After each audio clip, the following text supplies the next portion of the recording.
Comentários sobre o Viver, Volume 3. Diálogos sobre a Vida. Livro de Jiddu Krishnamurti. A Revolução Psicológica. Houve um rebuliço antes da partida do trem. Os longos vagões cheios de gente e de fumaça, cada rosto escondido atrás de um jornal. Mas, felizmente, ainda encontramos lugares vagos. Era um trem elétrico.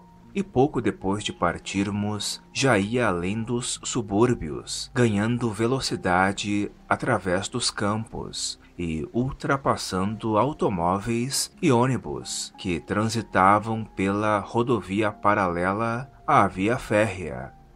Bela região, com verdes e ondulantes colinas e antigas cidades históricas.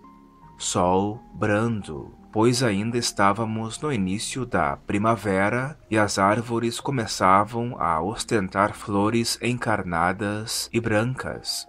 Toda aquela região campestre apresentava-se verde, fresca, juvenil, com folhas tenras a cintilar e a dançar ao sol.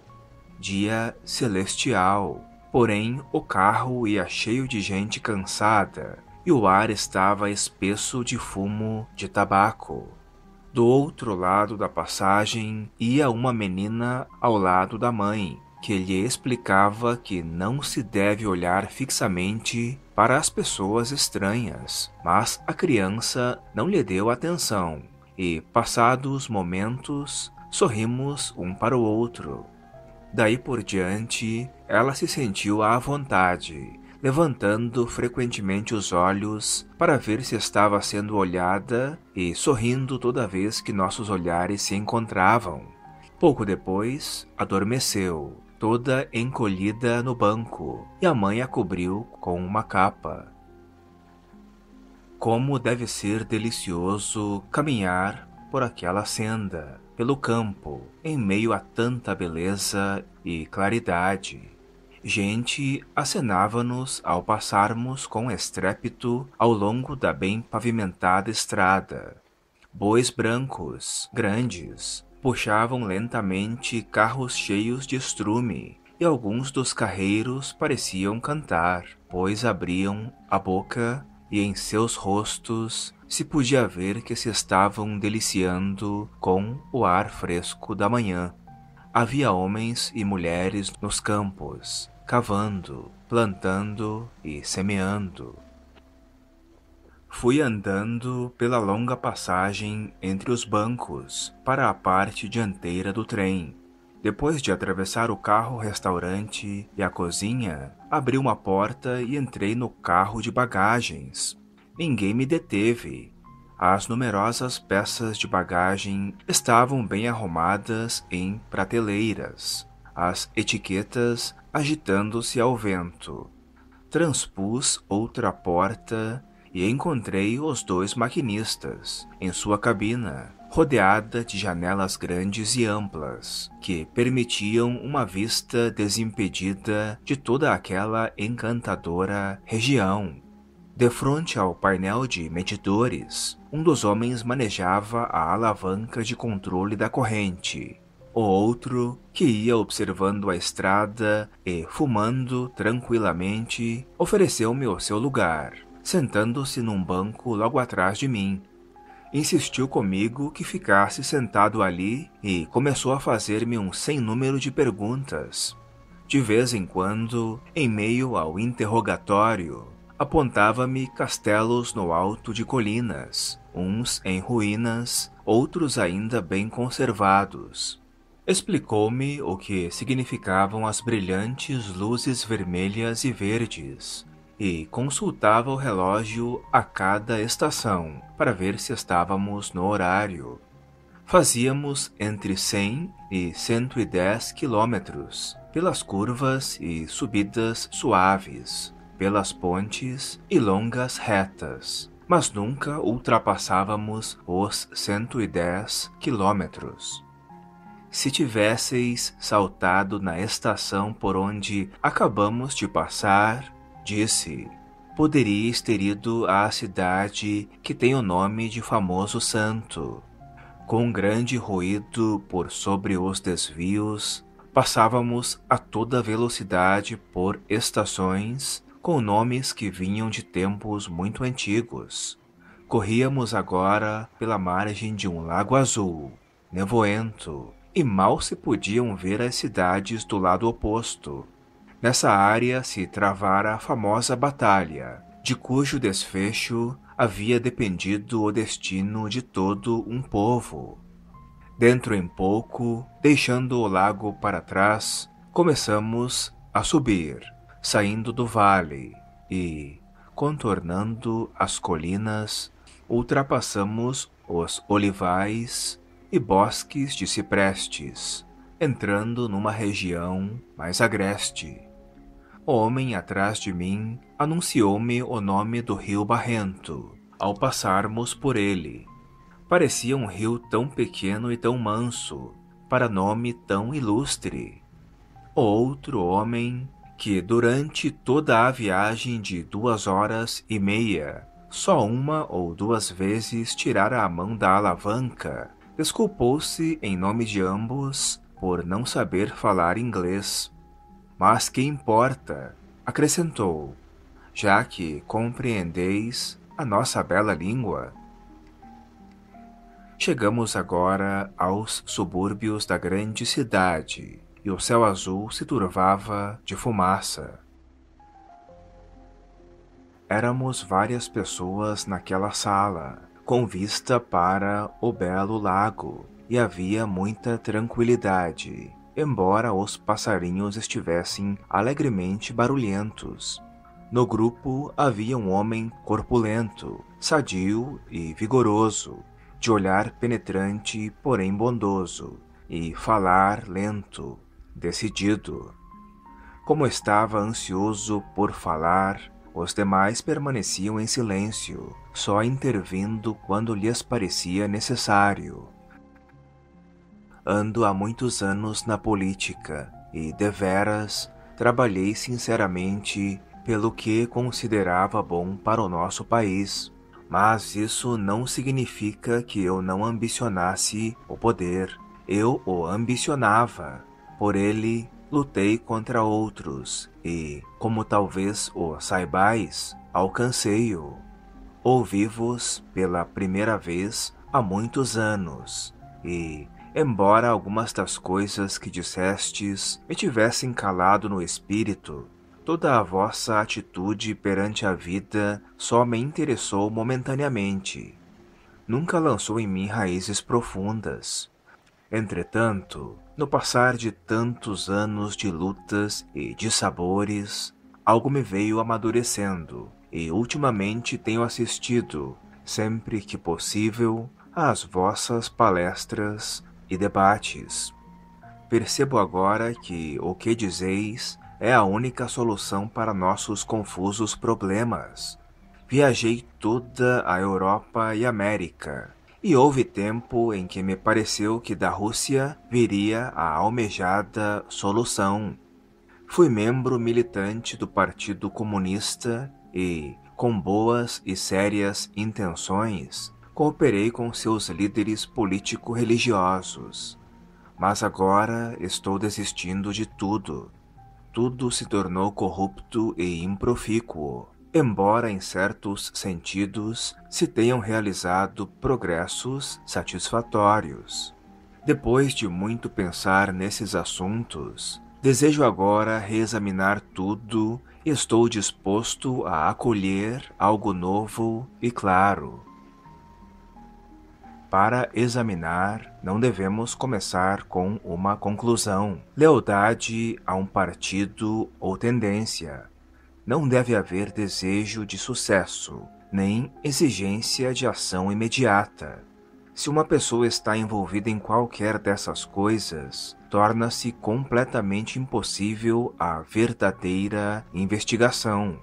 Para tornar a examinar todo o problema da vida, deve a mente estar despojada de todo motivo pessoal, de qualquer sentimento de frustração da busca de poder para o próprio indivíduo ou para um grupo, o que vem a dar no mesmo. Não achais, Senhor? Por favor, não me chameis Senhor. Essa é, naturalmente, a única maneira de se examinar ou compreender alguma coisa, mas não sei se sou capaz disso. A capacidade aparece com a aplicação direta e imediata. Para examinarmos os numerosos e complexos problemas da existência, devemos começar sem estarmos comprometidos com nenhuma filosofia, nenhuma ideologia, nenhum sistema de pensamento ou padrão de ação. A capacidade de compreender não depende do tempo. É um percebimento imediato, não é? Se percebo que uma coisa é venenosa, não é problema evitá-la. Não a toco, simplesmente. Analogamente, se percebo que qualquer espécie de conclusão impede o exame completo dos problemas da vida, então todas as conclusões, pessoais e coletivas, caem por si. Não preciso lutar para livrar-me delas. É isso? Sim, mas uma exposição clara de um fato não é o próprio fato, o fato real. Estar realmente livre das conclusões é coisa muito diferente. Ao percebermos que uma tendência, de qualquer espécie, impede o exame completo, podemos começar a examinar sem tendência. Mas a mente, por força do hábito, tende a recair na autoridade, na tradição, profundamente arraigada, e estar tão cônscio dessa tendência que ela não possa interferir no processo da investigação é também necessário. Assim entendido, podemos continuar? Pois bem, qual a necessidade fundamental do homem? Alimento, roupa, morada, mas o promover uma distribuição equitativa dessas necessidades básicas se torna um problema, porque o homem é por natureza ganancioso e exclusivista. Quereis dizer que a sociedade o estimula e educa para ser o que ele é? Ora, uma sociedade de outra espécie poderá, pela legislação e outros métodos compulsórios, forçar o homem a não ser cobiçoso e egoísta, mas isso apenas faz levantar-se uma contra-reação e temos, assim, um conflito entre o indivíduo e o ideal estabelecido pelo Estado ou por poderoso grupo político-religioso. É necessário promover a distribuição equitativa de roupas, alimentos e teto, criar uma organização social completamente diferente, não achais? Mas as nacionalidades separadas e seus governos soberanos, os blocos de potências, as estruturas econômicas antagônicas e também o sistema de castas e as religiões organizadas, cada um proclama que o seu sistema é o único e verdadeiro sistema. Tudo isso precisa desaparecer, e tal significa que tem de desaparecer de todo a atitude hierárquica autoritária perante a vida.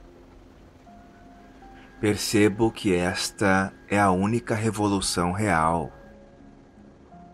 É uma completa revolução psicológica.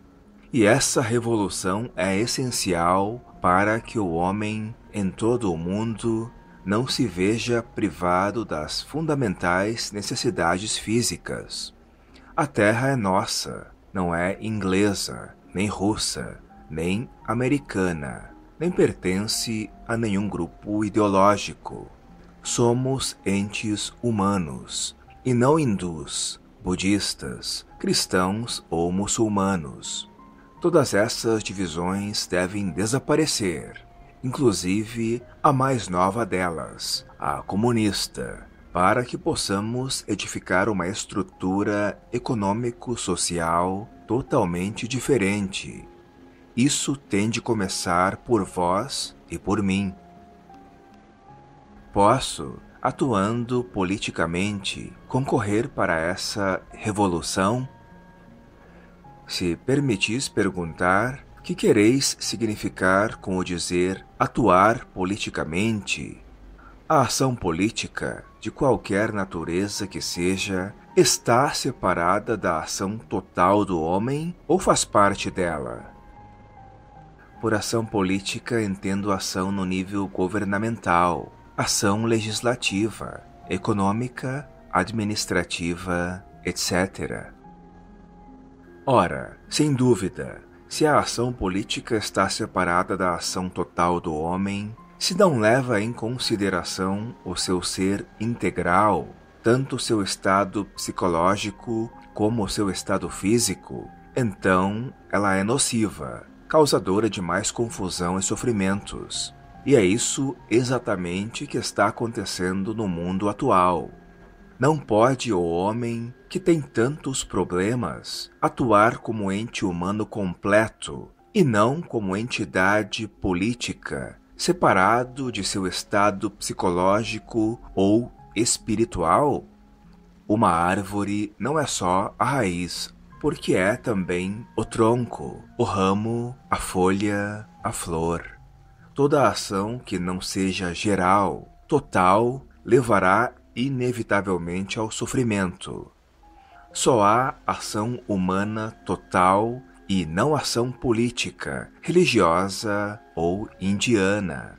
A ação separativa, fragmentária, produz sempre conflito, interior e exteriormente. E isso significa que a ação política é impossível, não é? De modo nenhum.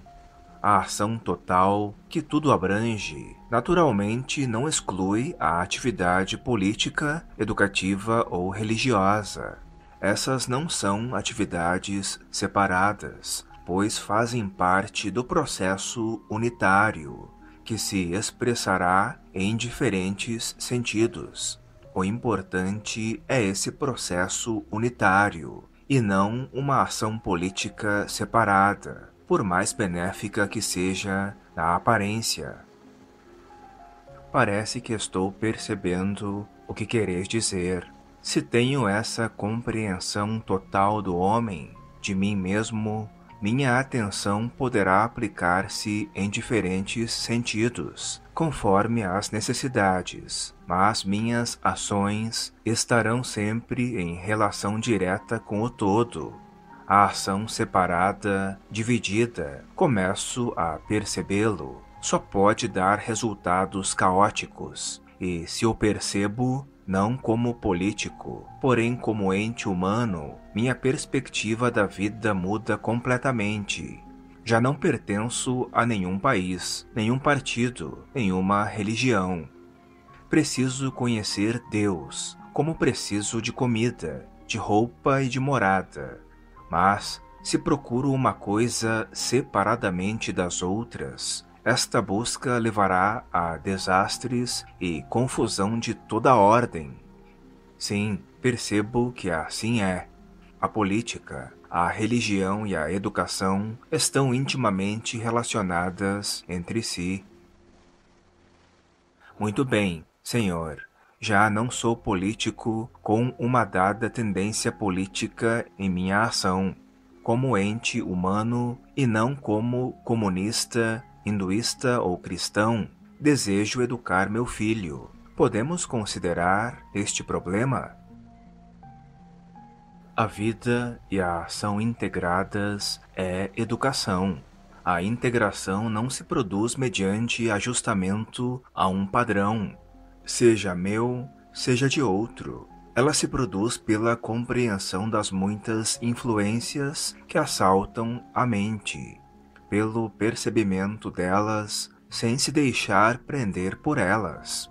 Os pais e a sociedade estão condicionando os jovens mediante sugestões, desejos e compulsões, sutis, tácitos, e a constante reiteração de certos dogmas e crenças. Ajudar a criança a perceber todas essas influências e seu significado interior, psicológico, ajudá-la a compreender a índole da autoridade e a não se deixar apanhar na rede da sociedade. Isso é educação. A educação não é simples questão de ensinar uma técnica que habilitará o jovem a obter emprego. Ela deve tratar de ajudá-lo a descobrir o que ele gosta de fazer. Esse amor ao que se faz não pode existir quando se busca sucesso, fama ou poderio. E ajudar a criança a compreender isso é educação. Autoconhecimento é educação. Na educação não há mestre nem discípulo, só há aprender. O educador está aprendendo, tal como o educando. A liberdade não tem começo nem fim. Compreendê-lo é educação. Cada um desses pontos tem de ser cuidadosamente considerado, e falta-nos tempo para entrarmos em muitos pormenores. Penso que compreendo, de modo geral, o que entendeis por educação. Mas onde estão os homens que irão educar dessa nova maneira? Esses educadores não existem. Durante quantos anos dissestes que trabalhastes politicamente? Foram tantos que nem gosto de lembrar-me. Devem ter sido mais de 20 anos. Por certo, para educar o educador, é necessário trabalho tão árduo como o que desenvolvestes na política. Só que essa é uma tarefa muito mais penosa, que exige profunda penetração psicológica. Infelizmente, ninguém parece preocupar-se com a educação correta. Porém, ela é de importância muito maior do que qualquer outro fator isolado no operar uma fundamental transformação social. Os mais de nós, principalmente os políticos, tanto nos preocupamos com resultados imediatos que só pensamos a curto prazo e não temos uma visão de longo alcance das coisas. Ora, permitis mais uma pergunta? Em tudo isso de que estivemos falando, onde entra a questão da hereditariedade? Que quereis dizer com hereditariedade? Referis-vos à herança de bens materiais ou à herança psicológica? Eu tinha em mente a herança de bens. A dizer a verdade, nunca refleti a respeito da outra. A herança psicológica é tão condicionadora como a herança de bens. Ambas limitam e prendem a mente em determinado padrão social, que impede a transformação fundamental da sociedade. Se nosso interesse é criar uma cultura completamente nova, cultura não baseada na ambição, na aquisição, nesse caso, a herança psicológica é um obstáculo.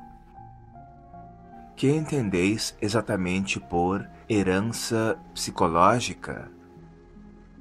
A impressão do passado na mente juvenil, o condicionamento consciente e inconsciente do estudante para obedecer, ajustar-se.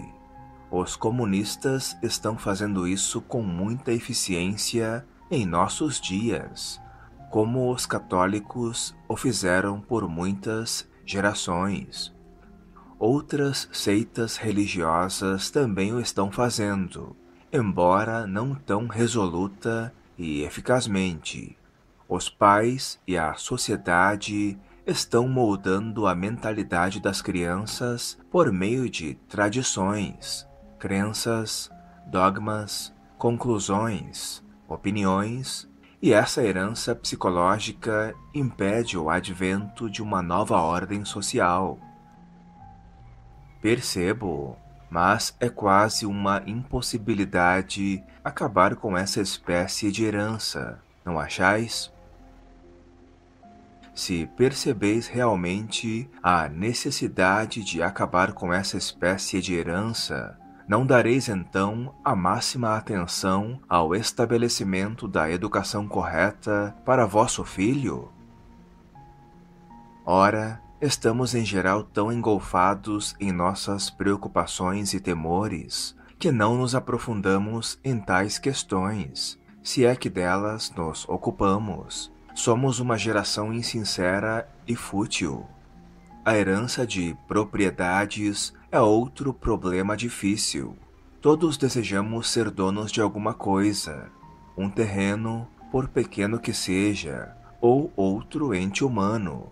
E se esse não é o nosso desejo, desejamos ter ideologias ou crenças próprias. Somos incorrigíveis em nossa ânsia de posses. Mas, quando percebeis muito profundamente que a herança de bens é tão destrutiva como a herança psicológica, começareis a ajudar os vossos filhos a ser livres de ambas as formas de herança. Educá-los-eis para serem completamente autossuficientes, não dependerem de favores, nem vossos, nem de outros, para amarem seu trabalho e terem confiança na própria capacidade de trabalhar, sem ambição, sem adoração do êxito. Ensiná-los-eis a criar o sentimento de responsabilidade cooperativa e, portanto, a saber quando não cooperar. Então não haverá mais necessidade de vossos filhos herdarem vossos bens. Eles serão entes humanos livres desde o começo, e não escravos, nem da família, nem da sociedade. Isso me parece um ideal irrealizável. Não é ideal nenhum. Não é uma coisa que se alcançará no reino de fadas de uma utopia distante. A compreensão existe agora, e não no futuro. Compreender é agir. A compreensão não vem primeiro, e a ação depois. Ação e compreensão são inseparáveis. No mesmo instante em que vemos uma cobra, há ação. Se percebe a verdade de tudo o que estamos dizendo nesta manhã, a ação é então inerente a esse percebimento. Mas de tal maneira estamos emaranhados nas palavras, nas estimulantes coisas do intelecto, que tanto as palavras como o intelecto se tornam um obstáculo à ação. A chamada compreensão intelectual consiste apenas em ouvir explicações verbais ou em ouvir ideias. E tal compreensão é tão sem importância como a mera descrição de um alimento a quem tem fome. Ou compreendemos ou não compreendemos. A compreensão é um processo total, não separado da ação, não resultante do tempo.